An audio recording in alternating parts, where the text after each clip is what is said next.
Monsieur le Président du groupe La Banque africaine de développement, cher ami, cher Akin Adesina, vous avez choisi, dès votre installation, de concentrer l'action de notre banque sur le renforcement et l'amélioration des infrastructures qui constituent un des défis les plus importants auxquels nos pays sont confrontés. Votre vision, que nous soutenons fortement, devrait faciliter l'opérationnalisation d'Africa 50 et stimuler le processus de transformation structurelle de nos économies. Et l'Afrique vous est reconnaissante et vous soutient. L'initiative Africa 50 est ainsi un levier essentiel pour résorber notre déficit infrastructurel en vue d'accompagner la nouvelle dynamique de croissance de notre continent. Croissance du reste portée par ces énormes ressources naturelles et humaines. Il est donc impératif de promouvoir davantage l'investissement pour réaliser nos ambitions, portées en particulier par le programme de développement des infrastructures de l'Afrique, le PIDA, qui est un outil important de planification et de mise en œuvre du NEPAD.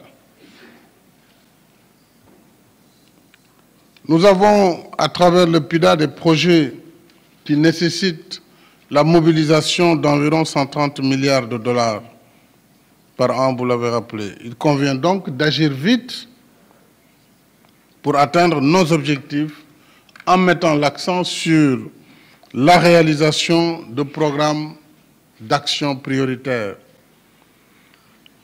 notamment en ce qui concerne le PIDA, qui a identifié sur la période 2012-2020 quelques 51 projets autour du continent, projets et programmes pour un coût de 68 milliards de dollars, avec une concentration de 16 projets prioritaires présentés ici même à Dakar lors de la conférence internationale sur le financement du NEPAD organisée en juin 2014.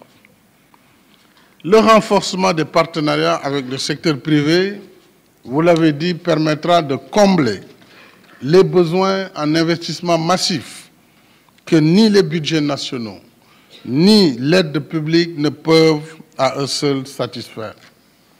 L'exploitation de notre potentiel de ressources intérieures.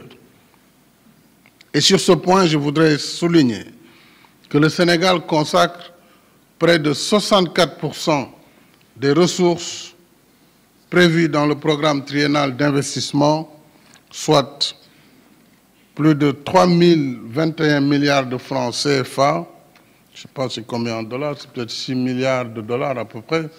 C'est ce que nous concentrons sur la période 2017-2019 sur ressources internes au renforcement des infrastructures socio-économiques.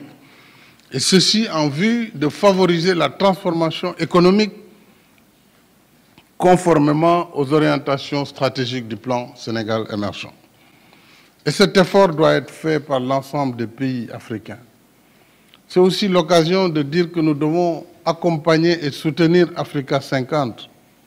C'est la raison pour laquelle je disais tout à l'heure à notre ami Alain que nous allons demander au ministre de l'Économie et des Finances de libérer la moitié du capital et non pas seulement le quart, la moitié. Mais aussi, nous autoriserons la Sénélec à vous accompagner dans le projet Malicounda comme co-actionnaire, peut-être au moins à 10 voire 15%, mais aussi le fonds 6, puisque nous avons un fonds souverain, même s'il est encore balbutiant. Donc le fonds 6 avec Sénélec pourrait être des co-actionnaires pour justement booster ce projet. Le défi est immense, mais l'espoir est permis. Car l'Afrique est aujourd'hui un pôle de croissance où l'on peut investir, sécuriser son investissement et le rentabiliser. Comme le disent les Anglais, Africa is open for business. J'invite donc le secteur privé à saisir ces opportunités et à investir en Afrique. Le gouvernement continue d'améliorer le cadre de partenariat public-privé par la réforme de la réglementation, réforme saluée récemment par la Banque mondiale, qui a classé le Sénégal parmi les 10 pays ayant le plus amélioré le climat des affaires pour l'année 2016.